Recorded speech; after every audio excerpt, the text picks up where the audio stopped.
ಮುಖ್ಯಮಂತ್ರಿ ಸಿದ್ದರಾಮಯ್ಯನವರ ವಿರುದ್ಧ ತನಿಖೆಗೆ ಅನುಮತಿ ಕೊಡುವುದರ ಮುಖಾಂತರ ಮುಖ್ಯಮಂತ್ರಿ ಸಿದ್ದರಾಮಯ್ಯ ಅವರನ್ನು ಮುಖ್ಯಮಂತ್ರಿ ಸ್ಥಾನದಿಂದ ಕೆಳಗಿಳಿಸಿ ಆ ಮುಖಾಂತರ ಕಾಂಗ್ರೆಸ್ ಸರ್ಕಾರವನ್ನು ಉರುಳಿಸುವ ಜೆಡಿಎಸ್ ಮತ್ತು ಬಿಜೆಪಿ ಹೆಣೆದಂಥ ಹುನ್ನಾರ ಷಡ್ಯಂತ್ರಕ್ಕೆ ಭಾರಿ ಮುಖಭಂಗ ಆಗುವಂತಹ ಲಕ್ಷಣಗಳು ಗೋಚರಿಸ್ತಾ ಇವೆ.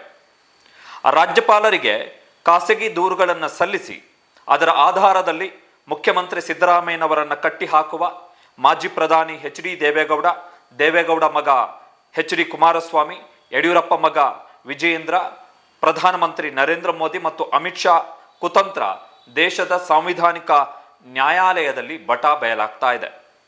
ರಾಜ್ಯಪಾಲ ಥಾವರ್ ಚಂದ್ ಗೆಹ್ಲೋಟ್ ತಮ್ಮ ವಿರುದ್ಧ ತನಿಖೆಗೆ ನೀಡಿರುವ ಅನುಮತಿಯನ್ನು ಪ್ರಶ್ನಿಸಿ ಮುಖ್ಯಮಂತ್ರಿ ಸಿದ್ದರಾಮಯ್ಯನವರು ಕರ್ನಾಟಕ ಹೈಕೋರ್ಟ್ನಲ್ಲಿ ದಾವೆಯನ್ನು ಹೂಡಿದ್ದರು. ಗುರುವಾರ ಅಂದರೆ ನಿನ್ನೆ ಆಗಸ್ಟ್ 29ನೇ ತಾರೀಕು ಸಿದ್ದರಾಮಯ್ಯನವರು ದಾಖಲಿಸಿದ್ದಂತಹ ಮೊಕದ್ದಮೆಗೆ ಸಂಬಂಧಪಟ್ಟಂತೆ 2ನೇ ದಿನದ ವಿಚಾರಣೆ ಮುಗಿದಿದ್ದು, ನಾಳೆ ಅಂದರೆ ಶನಿವಾರ ನ್ಯಾಯಮೂರ್ತಿ ನಾಗಪ್ರಸನ್ನ ಅವರ ಪೀಠದ ಎದುರು 3ನೇ ದಿನದ ವಾದ ಪ್ರತಿವಾದ ಮುಂದುವರಿಯಲಿದೆ. ಮುಖ್ಯಮಂತ್ರಿ ಸಿದ್ದರಾಮಯ್ಯನವರ ಪರವಾಗಿ ಹೈಕೋರ್ಟ್ನಲ್ಲಿ ಹಾಜರಾದಂತಹ ಹಿರಿಯ ವಕೀಲ ಅಭಿಷೇಕ್ ಮನು ಸಿಂಘ್ವಿ ಅವರು ಮುಂದಿಟ್ಟಂತಹ ಹಲವು ಅಂಶಗಳು ರಾಜ್ಯಪಾಲ ಥಾವರ್ ಚಂದ್ ಗೆಹ್ಲೋಟ್, ಮೂವರು ಅರ್ಜಿದಾರರಾದಂತಹ ಟಿ.ಜೆ. ಅಬ್ರಹಾಂ, ಜೆಡಿಎಸ್ ಕಾರ್ಯಕರ್ತ ಪ್ರದೀಪ್ ಕುಮಾರ್ ಮತ್ತು ಮೈಸೂರು ಮೂಲದ ಸ್ನೇಹಮಯಿ ಕೃಷ್ಣ ಎನ್ನುವವರು ತಮ್ಮ ಅರ್ಜಿ ಜೊತೆಗೆ ರಾಜ್ಯಪಾಲರು ತಮ್ಮ ವಿವೇಚನಾಧಿಕಾರವನ್ನು ಬಳಸುವಲ್ಲಿ ಹಲವು ಗಂಭೀರ ಲೋಪಗಳನ್ನು ಎಸಗಿದ್ದಾರೆ ಎನ್ನುವಂಥದ್ದನ್ನು ಅನಾವರಣಗೊಳಿಸಿದೆ. ಹೈಕೋರ್ಟ್ನ ಆದೇಶ, ಹೈಕೋರ್ಟ್ನ ಜಡ್ಜ್ಮೆಂಟ್ ಏನಿರುತ್ತೆ ಎನ್ನುವಂಥದ್ದು ಮುಂದೆ ಗೊತ್ತಾಗುತ್ತೆ. ಆದರೆ ನಿನ್ನೆ ಗುರುವಾರ ಹೈಕೋರ್ಟ್ನಲ್ಲಿ ಅಭಿಷೇಕ್ ಮನು ಸಿಂಘ್ವಿ ಅವರು ಪ್ರಸ್ತಾಪ ಮಾಡಿದಂಥ ಹಲವು ಅಂಶಗಳು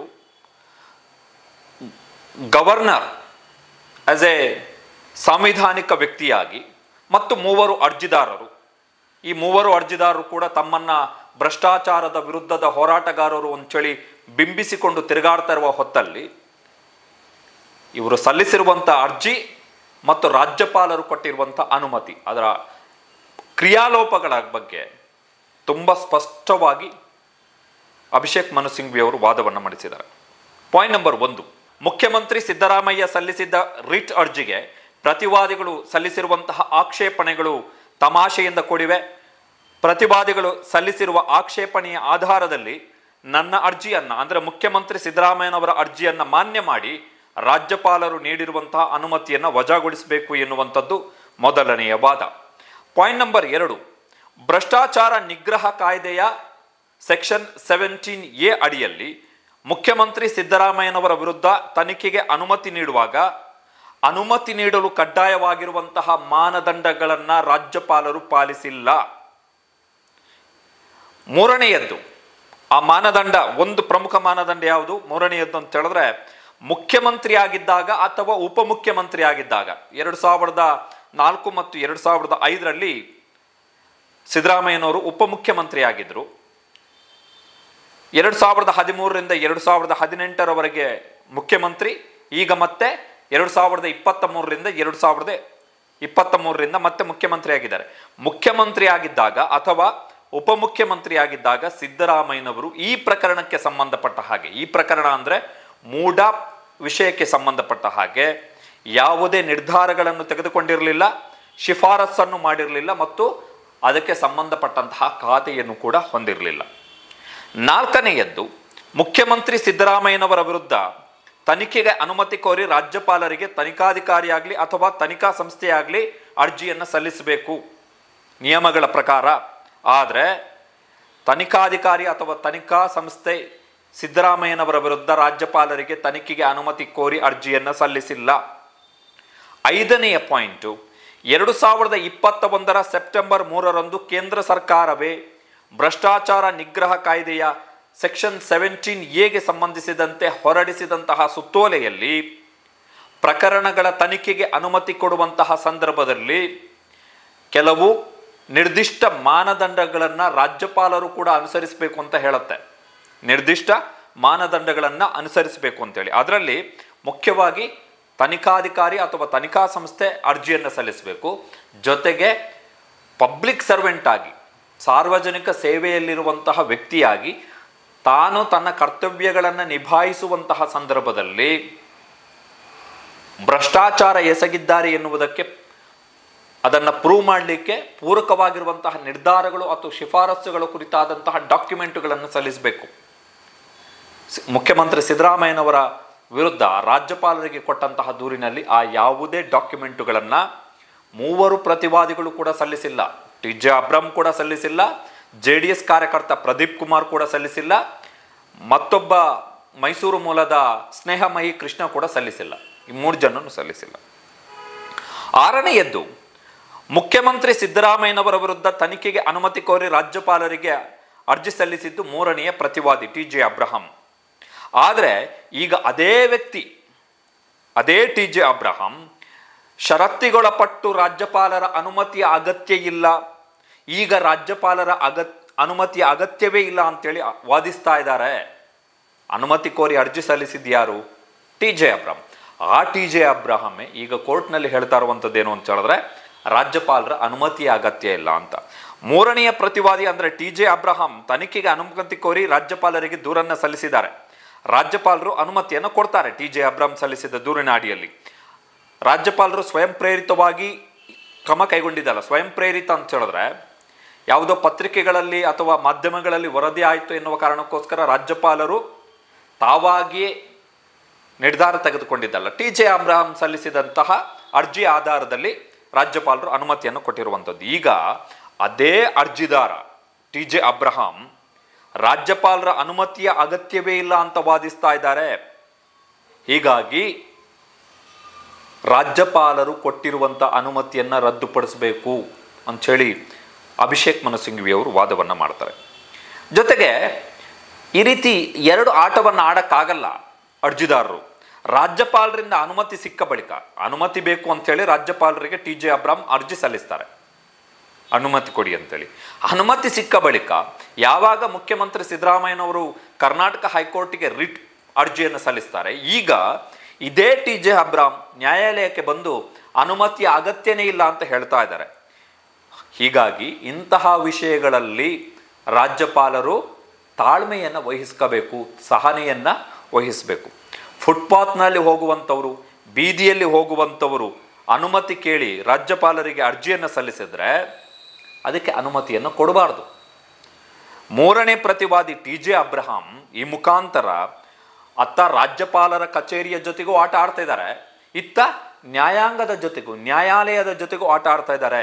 ಈ ಪ್ರತಿವಾದಿಗೆ ರಾಜ್ಯಪಾಲರು ದಂಡವನ್ನು ವಿಧಿಸಬೇಕು. ಜೊತೆಗೆ ರಾಜ್ಯಪಾಲರಿಗೆ ಸಲ್ಲಿಸಿರುವಂಥ ಆ ಅರ್ಜಿ ಏನಿತ್ತು ಟಿ.ಜೆ. ಅಬ್ರಹಂ, ಆ ಅರ್ಜಿಯನ್ನು 3ನೆಯ ಪ್ರತಿವಾದಿ ವಾಪಸ್ ಪಡೆಯಬೇಕು ಅಂತ ಹೇಳಿ ಅಭಿಷೇಕ್ ಮನು ಸಿಂಘ್ವಿ ಅವರು ವಾದವನ್ನು ಮಂಡಿಸ್ತಾರೆ ಅಲ್ವೋ. ಮತ್ತೆ ಇನ್ನು 9ನೆಯ ಅಂಶ, 4ನೆಯ ಪ್ರತಿವಾದಿಯಾಗಿರುವಂತಹ ಸ್ನೇಹಮಯಿ ಕೃಷ್ಣ ಮತ್ತು JDSನ ಕಾರ್ಯಕರ್ತ ಪ್ರದೀಪ್ ಕುಮಾರ್ ಸಲ್ಲಿಸಿದ್ದ ಅರ್ಜಿಗೂ ರಾಜ್ಯಪಾಲರು ಅನುಮತಿಯನ್ನು ಕೊಟ್ಟಿದ್ದಾರೆ.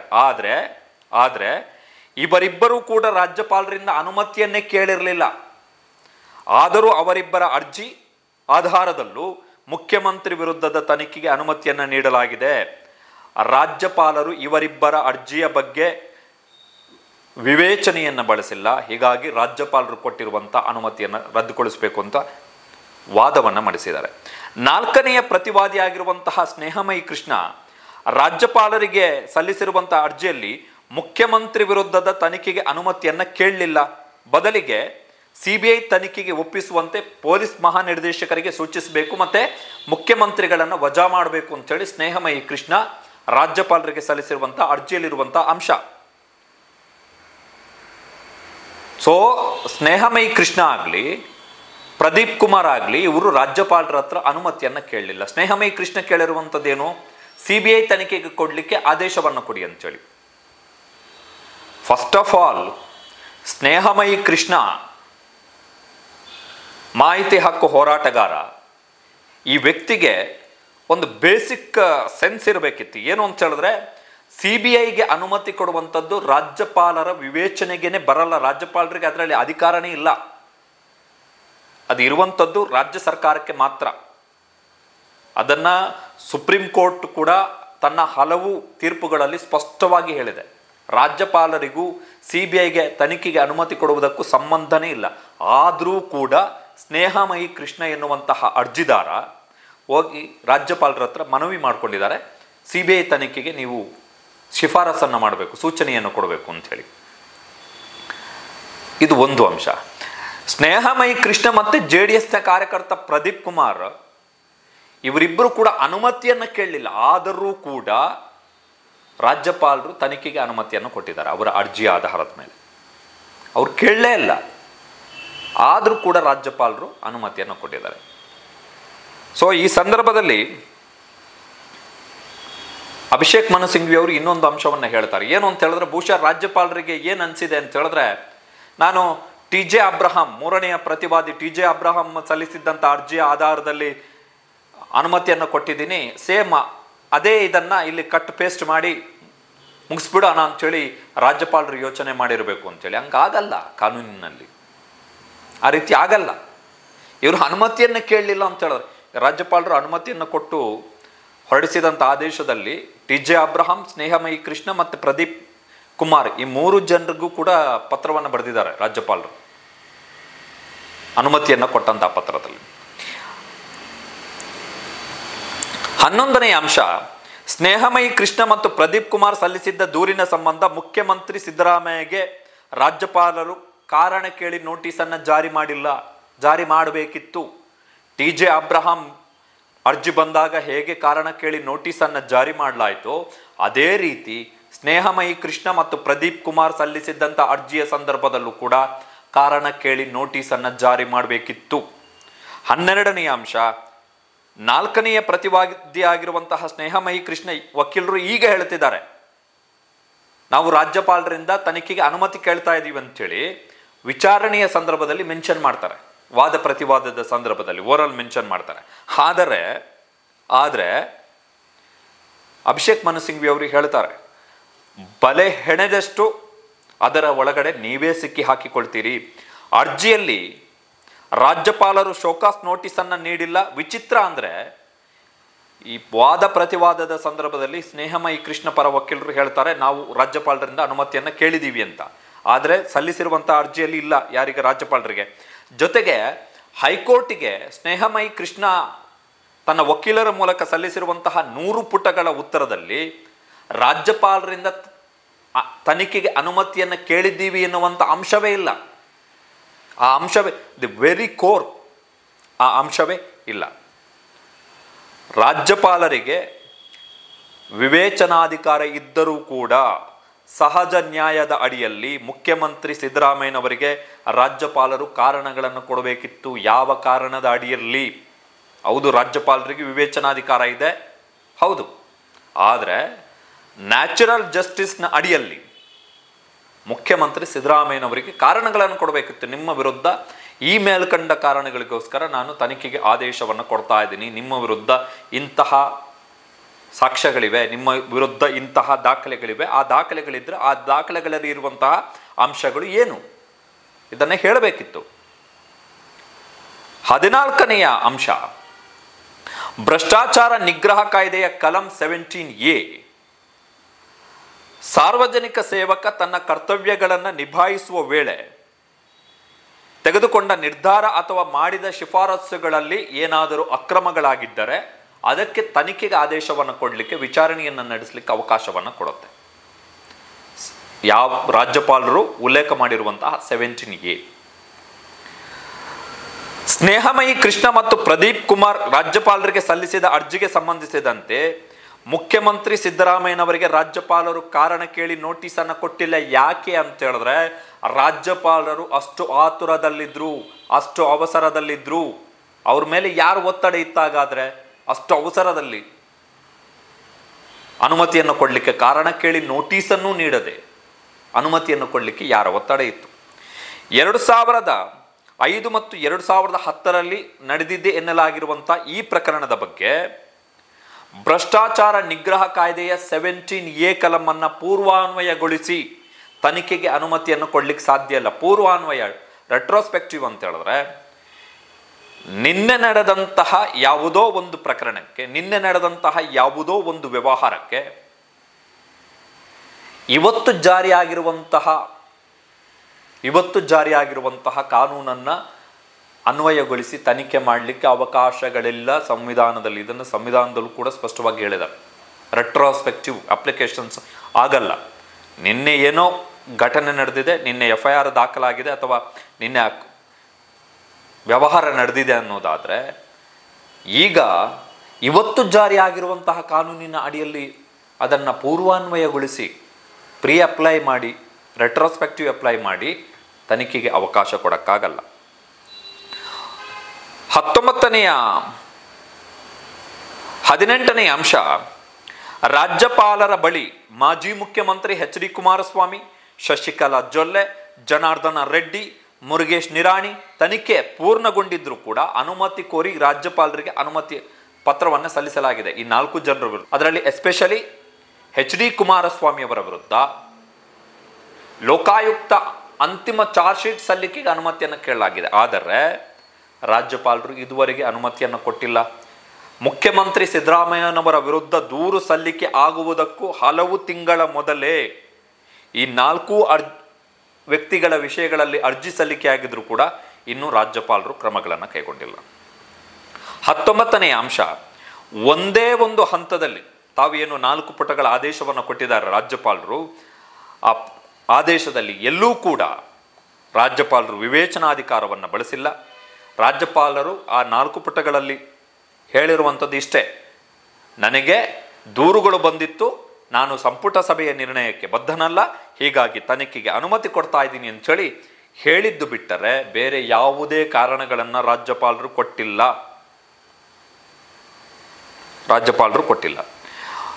20ನೇ ಅಂಶ, 3ನೇ ಪ್ರತಿವಾದಿ TJ ಅಬ್ರಾಹಂ ಸಲ್ಲಿಸಿದ್ದ ದೂರಿನಡಿಯಲ್ಲಿ ಮುಖ್ಯಮಂತ್ರಿ ಸಿದ್ದರಾಮಯ್ಯನವರಿಗೆ ಶೋಕಾಸ್ ನೋಟಿಸ್ ನೀಡಲಾಯಿತು ರಾಜ್ಯಪಾಲರಿಂದ. ಜುಲೈ 31ರಂದು ಅಡ್ವೊಕೇಟ್ ಜನರಲ್ ತಮ್ಮ ಅಭಿಪ್ರಾಯವನ್ನು ತಿಳಿಸ್ತಾರೆ ಸರ್ಕಾರಕ್ಕೆ. ಆಗಸ್ಟ್ 1ರಂದು ಅಡ್ವೊಕೇಟ್ ಜನರಲ್ ಅಭಿಪ್ರಾಯವನ್ನು ಆಧರಿಸಿ ಕ್ಯಾಬಿನೆಟ್ ತನ್ನ ಟಿಪ್ಪಣಿಯನ್ನು ಕಳುಹಿಸುತ್ತೆ ರಾಜ್ಯಪಾಲರಿಗೆ. ಆಗಸ್ಟ್ 3ರಂದು ಮುಖ್ಯಮಂತ್ರಿ ಸಿದ್ದರಾಮಯ್ಯನವರು ತಾವು ಪ್ರತ್ಯೇಕವಾಗಿ ರಾಜ್ಯಪಾಲರಿಗೆ ಸುದೀರ್ಘವಾದಂಥ ಉತ್ತರವನ್ನು ಕೊಡ್ತಾರೆ. ಆದರೆ ಆಗಸ್ಟ್ 16ನೇ ತಾರೀಕು ರಾಜ್ಯಪಾಲರು ತನಿಖೆಗೆ ಆದೇಶವನ್ನು ಕೊಡ್ತಾರೆ, ತನಿಖೆಗೆ ಅನುಮತಿಯನ್ನು ಕೊಡ್ತಾರೆ. ಆದರೆ ರಾಜ್ಯಪಾಲರು ನಾನು ಬರೆದಿರುವಂತಹ, ಅಂದರೆ ಮುಖ್ಯಮಂತ್ರಿ ಸಿದ್ದರಾಮಯ್ಯನವರು ಬರೆದಿರುವಂತಹ ಪತ್ರಗಳಿಗೆ ಯಾವುದೇ ಸ್ಪಷ್ಟನೆಯನ್ನು ಕೊಡಲ್ಲ. ಒಂದು ಬಾರಿ ಜನರಿಂದ ಆಯ್ಕೆಯಾದಂತಹ ಮುಖ್ಯಮಂತ್ರಿಯನ್ನ, ಚುನಾಯಿತ ಸರ್ಕಾರದ ಮುಖ್ಯಸ್ಥನನ್ನ ಅಧಿಕಾರದಿಂದ ಇಳಿಸುವಂತಹ ಹಕ್ಕು ಇರುವಂಥದ್ದು, ಅಧಿಕಾರ ಇರುವಂಥದ್ದು ಜನರಿಗೆ ಮಾತ್ರವೇ ಹೊರತು ರಾಜ್ಯಪಾಲರಿಗೆ ಅಲ್ಲ. ಅದು ಎಂಥ ಕೆಟ್ಟ ಸರ್ಕಾರ ಆಗಿದ್ರೂ ಕೂಡ ರಾಜ್ಯಪಾಲರಿಗೆ ಅದರಲ್ಲಿ ಅಧಿಕಾರ ಇರಲ್ಲ. ಅದೆಲ್ಲವೂ ಕೂಡ ಜನರಿಗೆ ಬಿಟ್ಟಿರುವಂಥದ್ದು. ರಾಜ್ಯಪಾಲರ ನಿರ್ಧಾರವನ್ನೇ ಯಾರು ಕೂಡ ಈಗ ಪ್ರಶ್ನೆ ಮಾಡ್ತಾ ಇಲ್ಲ. ಹೌದು, ರಾಜ್ಯಪಾಲರು ಈಗ ಈ ವಿಚಾರಣೆಯ ರಾಜ್ಯಪಾಲರ ನಿರ್ಧಾರವನ್ನು ಯಾರೂ ಪ್ರಶ್ನೆ ಮಾಡ್ತಾ ಇಲ್ಲ. ಆದರೆ ಅವರು ತೆಗೆದುಕೊಂಡ ನಿರ್ಧಾರಗಳ ಬಗ್ಗೆ ಪ್ರಶ್ನೆಗಳು ಎದ್ದಿವೆ. ಉಳಿದ 6 ಮಂದಿಯ ವಿರುದ್ಧ ಅರ್ಜಿಗಳು ಬಾಕಿ ಇದ್ದರೂ ಕೂಡ ಮುಖ್ಯಮಂತ್ರಿ ಸಿದ್ದರಾಮಯ್ಯನವರ ವಿರುದ್ಧ ತನಿಖೆಗೆ ಅನುಮತಿ ಕೊಡುವುದಕ್ಕೆ ಯಾಕೆಷ್ಟು ಅವಸರ ಎನ್ನುವಂತಹ ಪ್ರಶ್ನೆಯನ್ನು ಅಭಿಷೇಕ್ ಮನು ಸಿಂಘ್ವಿ ಅವರು ಕೇಳಿದ್ದಾರೆ. ಜೊತೆಗೆ ಅಭಿಷೇಕ್ ಮನು ಸಿಂಘ್ವಿ ಅವರು ಹೇಳ್ತಾರೆ, ನಾನು ಉತ್ತರ ಕೊಡುವಂಥ ಅಗತ್ಯನೂ ಇಲ್ಲ, ಉತ್ತರಿಸಬೇಕಾದಂತಹ ಅನಿವಾರ್ಯತೆ ಇಲ್ಲ. ಕಾರಣ ಏನು ಅಂತ ಹೇಳಿದ್ರೆ, ಮೂಡಾದಲ್ಲಿ ಈ ನಿರ್ದಿಷ್ಟ ಜಮೀನು ನೋಟಿಫೈ ಆಗಿರುವಂಥದ್ದು, ಸ್ವಾಧೀನಪಡಿಸಿಕೊಂಡಿದ್ದು 1992ರಲ್ಲಿ. 1998ರಲ್ಲಿ ಈ ಭೂಮಿಯನ್ನು ಡಿನೋಟಿಫಿಕೇಶನ್ ಮಾಡಲಾಗುತ್ತೆ. 2004ರಲ್ಲಿ ನಿಂಗಾ ಅವರ ಮಗ ದೇವರಾಜು ಅವರಿಂದ ಮಲ್ಲಿಕಾರ್ಜುನ್ ಅವರು, ಮುಖ್ಯಮಂತ್ರಿ ಸಿದ್ದರಾಮಯ್ಯನವರ ಪತ್ನಿ ಪಾರ್ವತಿ ಅವರ ಸಹೋದರ ಮಲ್ಲಿಕಾರ್ಜುನ್ ಅವರು ಆ ಭೂಮಿಯನ್ನು ಪರ್ಚೇಸ್ ಮಾಡ್ತಾರೆ. 2005ಕ್ಕೆ ಆ ಭೂಮಿಯ ಪರಿವರ್ತನೆ ಆಗುತ್ತೆ, ಮಲ್ಲಿಕಾರ್ಜುನ ಸ್ವಾಮಿ ಅವರು ಪರಿವರ್ತನೆ ಮಾಡ್ಕೋತಾರೆ. 2010ಕ್ಕೆ ಉಡುಗೊರೆಯ ರೂಪದಲ್ಲಿ ಪಾರ್ವತಿಯವರಿಗೆ ಮಲ್ಲಿಕಾರ್ಜುನ ಸ್ವಾಮಿ ಆ ಭೂಮಿಯನ್ನು ಹಸ್ತಾಂತರ ಮಾಡ್ತಾರೆ. 2014ರಲ್ಲಿ ಪಾರ್ವತಿಯವರು ಪರಿಹಾರಕ್ಕಾಗಿ ಮೂಡಾಕ್ಕೆ ಅರ್ಜಿಯನ್ನು ಸಲ್ಲಿಸ್ತಾರೆ. 2021ರಲ್ಲಿ ಮೂಡ ಈ ಬಗ್ಗೆ ನಿರ್ಧಾರವನ್ನು ತೆಗೆದುಕೊಳ್ಳುತ್ತೆ ಬದಲಿ ನಿವೇಶನಗಳ ಹಂಚಿಕೆಯಲ್ಲಿ. ಇದರಲ್ಲಿ ಮುಖ್ಯಮಂತ್ರಿಯಾಗಿ ಅಥವಾ ಉಪಮುಖ್ಯಮಂತ್ರಿಯಾಗಿ ನನ್ನ ಅಧಿಕಾರದ ದುರ್ಬಳಕೆ ಎಲ್ಲಿ ಆಗಿದೆ? ನಾನು ನಿರ್ಧಾರವನ್ನು ತೆಗೆದುಕೊಂಡಿಲ್ಲ, ಶಿಫಾರಸನ್ನು ಮಾಡಿಲ್ಲ. ಹೋಗಲಿ, ಅದಕ್ಕೆ ಸಂಬಂಧಪಟ್ಟ ಇಲಾಖೆಯ ಸಚಿವ ಆಗಿದ್ನ, ಅದೂ ಕೂಡ ಇಲ್ಲ. ಹಾಗಿದ್ದ ಮೇಲೆ ನಾನು ಯಾಕೆ ಉತ್ತರ ಕೊಡಬೇಕು? ಜೊತೆಗೆ 20 ವರ್ಷ ಇಲ್ಲದೇ ಇದ್ದಂತಹ ಈ ಕೇಸು ಇದ್ದಕ್ಕಿದ್ದಾಗಿ ಏನೋ ದೊಡ್ಡ ಹಗರಣ ಆಯಿತು ಎನ್ನುವ ಹಾಗೆ ಈಗ ಇದ್ದಕ್ಕಿದ್ದ ಹಾಗೆ ಯಾಕೆ ಮುನ್ನೆಲೆಗೆ ಬಂತು? 2021ರಲ್ಲಿ ನಿವೇಶನ ಹಂಚಿಕೆಗೆ ನಿರ್ಧಾರ ತೆಗೆದುಕೊಂಡ ಬಳಿಕ 3 ವರ್ಷಗಳ ಬಳಿಕ ಯಾಕೆ ಇದು ಮುನ್ನೆಲೆಗೆ ಬಂತು? ಇದು ಪ್ರಮುಖವಾಗಿ ಅಭಿಷೇಕ್ ಮನು ಸಿಂಘ್ವಿ ಅವರು ಎತ್ತಿರುವಂತಹ ಪ್ರಶ್ನೆ. ರಾಜ್ಯಪಾಲರಿಗೆ ಹೈಕೋರ್ಟ್ ನ್ಯಾಯಮೂರ್ತಿ ನಾಗಪ್ರಸನ್ನ ಅವರು ಹೇಳ್ತಾರೆ, ರಾಜ್ಯಪಾಲರು ಈ ವಿಚಾರದಲ್ಲಿ ಕ್ಯಾಬಿನೆಟ್ ಬೈಂಡಿಂಗಿಗೆ ಒಳಗಾಗಬೇಕಾಗಿಲ್ಲ ಅಂತ. ಫೈನ್, ಹೌದು. ಹೈಕೋರ್ಟ್ ನ್ಯಾಯಮೂರ್ತಿ ನಾಗಪ್ರಸನ್ನ ಅವರು ಹೇಳ್ತಾರೆ, ರಾಜ್ಯಪಾಲರು ಮುಖ್ಯಮಂತ್ರಿಗಳ ವಿರುದ್ಧ ತನಿಖೆಗೆ ಅನುಮತಿ ಕೊಡುವಂತಹ ಸಂದರ್ಭದಲ್ಲಿ ಕ್ಯಾಬಿನೆಟ್ನ ನಿರ್ಧಾರಕ್ಕೆ ಬದ್ಧರಾಗಬೇಕಾದಂಥ ಅವಶ್ಯಕತೆ ಇಲ್ಲ ಅಂಥೇಳಿ. ಆದರೆ ಅಭಿಷೇಕ್ ಮನು ಸಿಂಘ್ವಿ ಅವರು ಎತ್ತಿರುವಂತಹ ಪ್ರಶ್ನೆ ಏನು ಅಂತ ಹೇಳಿದ್ರೆ, ಓಕೆ, ಈಗ ರಾಜ್ಯಪಾಲರು ತಮ್ಮ ವಿವೇಚನಾಧಿಕಾರವನ್ನು ಬಳಸಿದ್ರು, ರಾಜ್ಯಪಾಲರು ತನಿಖೆಗೆ ಅನುಮತಿ ಕೊಡುವ ವಿಚಾರದಲ್ಲಿ ಸ್ವತಂತ್ರರು ಅಂತ ಆದರೂ ಕೂಡ ಯಾವ ಆಧಾರದಲ್ಲಿ ತನಿಖೆಗೆ ಅನುಮತಿಯನ್ನು ಕೊಟ್ರಿ ಅದು ಹೇಳಿ. ರಾಜ್ಯಪಾಲರು ಯಾವ ಆಧಾರದಲ್ಲಿ ತನಿಖೆಗೆ ಅನುಮತಿಯನ್ನು ಕೊಟ್ಟರು? ನಂದೇನು ತಪ್ಪು? ಮುಖ್ಯಮಂತ್ರಿಯಾಗಿ ಅಧಿಕಾರದ ದುರ್ಬಳಕೆ ಆಗಿದೆಯಾ? ಇಲ್ಲ. ಉಪಮುಖ್ಯಮಂತ್ರಿ ಆಗಿದ್ದಾಗ ಅಧಿಕಾರದ ದುರ್ಬಳಕೆ ಆಗಿದೆಯಾ? ಇಲ್ಲ. ಪರ್ಟಿಕ್ಯುಲರ್ಲಿ ಈ ಭೂಮಿಗೆ ಸಂಬಂಧಪಟ್ಟ ಹಾಗೆ ನಾನೇನಾದರೂ ನಿರ್ಧಾರವನ್ನು ತೆಗೆದುಕೊಂಡಿದ್ನಾ? ಇಲ್ಲ. ಹಾಗಿದ್ದ ಮೇಲೆ ಅಥವಾ ಶಿಫಾರಸನ್ನೇನಾದರೂ ಮಾಡದ್ನಾ? ಇಲ್ಲ. ಹಾಗಿದ್ದ ಮೇಲೆ ಯಾವ ಆಧಾರದಲ್ಲಿ ತನಿಖೆಗೆ ಅನುಮತಿಯನ್ನು ಕೊಟ್ಟರು? ಯಾವ ಆಧಾರದಲ್ಲಿ? ಟಿ.ಜೆ. ಅಬ್ರಹಾಂ ಒಂದು ಕಡೆ ರಾಜ್ಯಪಾಲರಿಗೆ ಅನುಮತಿ ಬೇಕು ಅಂತೇಳಿ ಅರ್ಜಿಯನ್ನು ಸಲ್ಲಿಸ್ತಾರೆ, ಕೋರ್ಟಿಗೆ ಬಂದ ತಕ್ಷಣ ಅನುಮತಿ ಅವಶ್ಯಕತೆ ಇಲ್ಲ ಅಂತ ಹೇಳ್ತಾರೆ.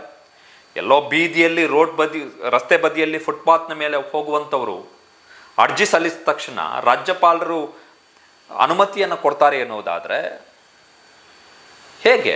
ಮತ್ತೆ ಪ್ರತಿಯೊಂದು ಹಂತದಲ್ಲೂ ಕೂಡ ನಮ್ಮ ಸಂವಿಧಾನದಲ್ಲಿ ಪ್ರತಿಯೊಂದು ಹಂತದಲ್ಲೂ ಕೂಡ ಅವರವರ ಹುದ್ದೆಗೆ ಸೂಕ್ತವಾದಂಥ ಇಮ್ಯುನಿಟಿಯನ್ನು ಕೊಡಲಾಗಿದೆ. ಈಗ ಮುಖ್ಯಮಂತ್ರಿಯ ವಿರುದ್ಧ ತನಿಖೆಗೆ ಅನುಮತಿ ಕೊಡಬೇಕು ಅಂತ ಹೇಳಿದ್ರೆ ರಾಜ್ಯಪಾಲರಿಗೆ ಅಲ್ಲಿ ರಾಜಭವನದ ಫುಟ್ಪಾತ್ನ ಮೇಲೆ ಟಿ.ಜೆ. ಅಬ್ರಹಾಂ, ಪ್ರದೀಪ್ ಕುಮಾರ್ ಅಥವಾ ಸ್ನೇಹಮಯಿ ಕೃಷ್ಣ ಹಿಂಗೆ ಹೋಗ್ತಾ ಇದ್ದಾಗ, ಓ ರಾಜಭವನ ಇದು, ಒಂದು ಸಿದ್ದರಾಮಯ್ಯನವರ ವಿರುದ್ಧ ಒಂದು ಅರ್ಜಿ ಸಲ್ಲಿಸ್ಬಿಡೋಣ ಅಂಥೇಳಿ ಅರ್ಜಿ ಸಲ್ಲಿಸಿದ ತಕ್ಷಣ ರಾಜ್ಯಪಾಲರು, ಓ ನನ್ನ ಫುಟ್ಪಾತ್ನ ಮೇಲೆ ಹೋಗ್ತಾ ಇದ್ದಂಥ ಈ 3 ಜನ ನನಗೆ ಅರ್ಜಿ ಸಲ್ಲಿಸಿದ್ದಾರೆ, ಹಾಗಾಗಿ ನಾನು ಅನುಮತಿ ಕೊಡಬೇಕು ಅಂಥೇಳಿ ಆ ಥರ ಆಗಲ್ಲ.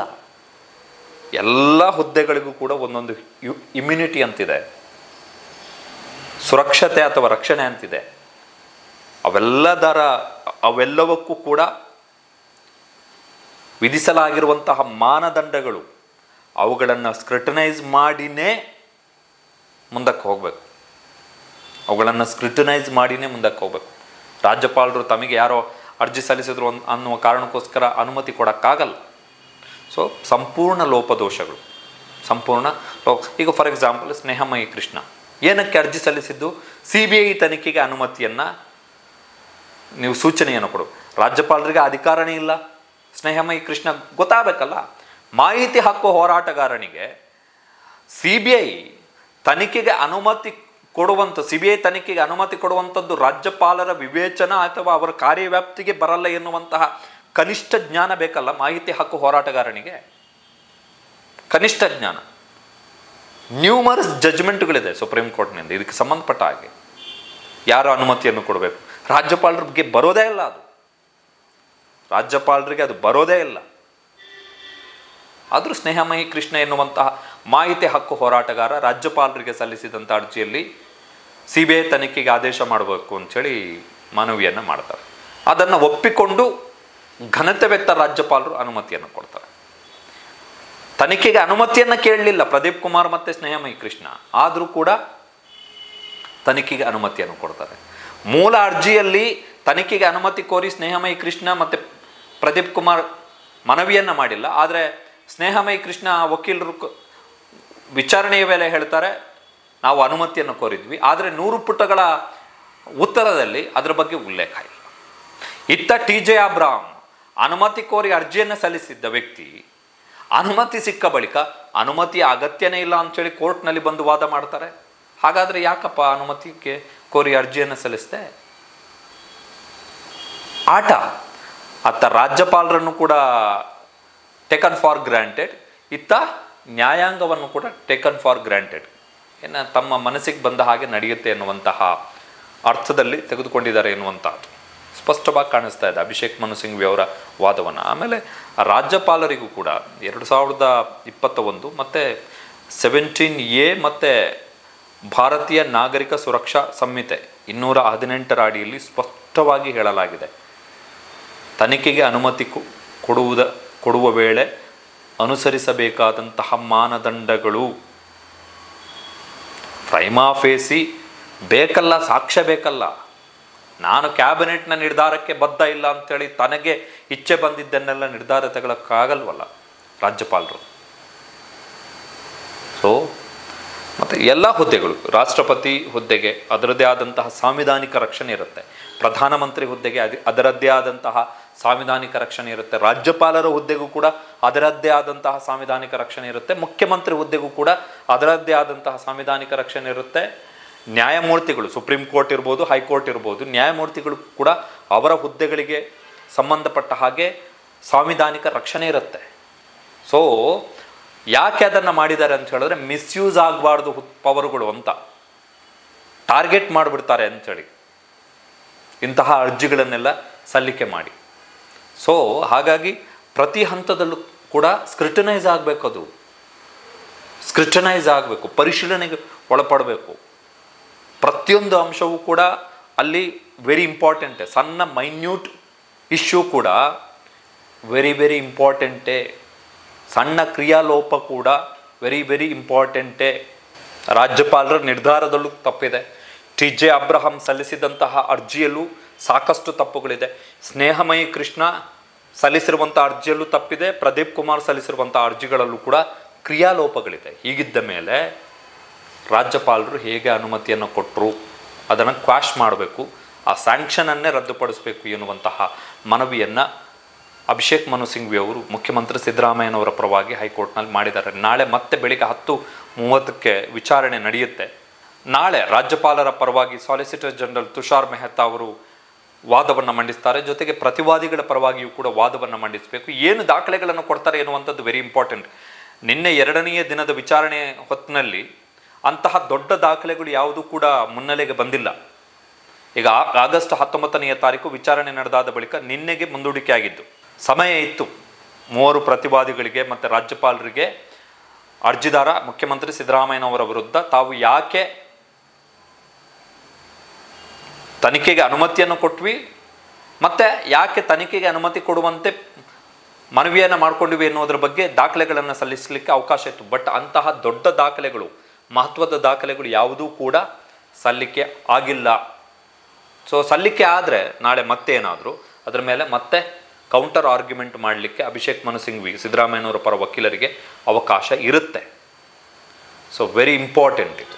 ಹೇಗೆ ರಾಜ್ಯಪಾಲರ ಕಚೇರಿಯನ್ನು, ರಾಜ್ಯಪಾಲರ ಮನೆಯನ್ನು, ಗಾಜಿನ ಮನೆಯನ್ನು 3 ವ್ಯಕ್ತಿಗಳ ಮುಖಾಂತರ ಮಾಜಿ ಪ್ರಧಾನಿ HD ದೇವೇಗೌಡ ಪುತ್ರ HD ಕುಮಾರಸ್ವಾಮಿ, ಯಡಿಯೂರಪ್ಪ ಮಗ ವಿಜಯೇಂದ್ರ, ಮೋದಿ ಮತ್ತು ಶಾ ಹೇಗೆ ದುರ್ಬಳಕೆ ಮಾಡಿಕೊಂಡು ಮುಖ್ಯಮಂತ್ರಿ ಸಿದ್ದರಾಮಯ್ಯನವರನ್ನು ಬೀಳಿಸಲಿಕ್ಕೆ ಯಾವೆಲ್ಲ ಹುನ್ನಾರಗಳನ್ನು ಮಾಡ್ತಾ ಇದ್ದಾರೆ ಎನ್ನುವಂಥದ್ದು ಕೋರ್ಟ್ನಲ್ಲಿ ನಡೀತಿರುವಂತಹ ಮುಖ್ಯಮಂತ್ರಿ ಸಿದ್ದರಾಮಯ್ಯನವರ ಪರ ವಕೀಲರು ಮುಂದಿಡ್ತಿರುವಂತಹ ಅಂಶಗಳಲ್ಲೇ ಸ್ಪಷ್ಟವಾಗಿ ಅರ್ಥ ಆಗ್ತದೆ.